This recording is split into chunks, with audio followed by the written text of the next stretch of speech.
Hi అండి. నేను ఇన్‌స్టాలో రీల్ చూసి ట్రై చేశాను. బియ్యంతోటి ఇడ్లీ ట్రై చేశాను.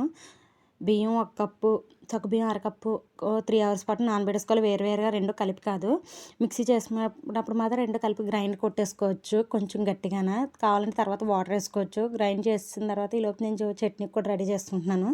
పల్లీలు వేయించుకుంటున్నాను. పల్లీలు వేయించుకొని అవి చల్లారాక పొట్టు తీసుకోవాలి. ఈలోపు మా పిల్ల బయట నుంచి పిలుస్తుందండి. బర్త్‌డే పార్టీకి వెళ్ళింది. ఏం తెచ్చుకుందో చెప్తుంది.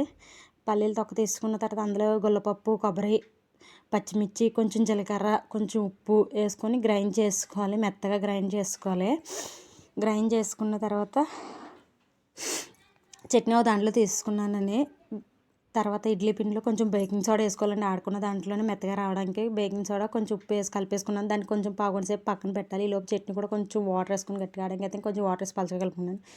ఇంక ఇడ్లీ కూడా పెట్టేసాను. నేను ఇడ్లీకి కూడా బాగానే వచ్చాయండి. మెత్తగా వచ్చాయి. 10 మినిట్స్ పెట్టాలి అంతే పొయ్యి మీద.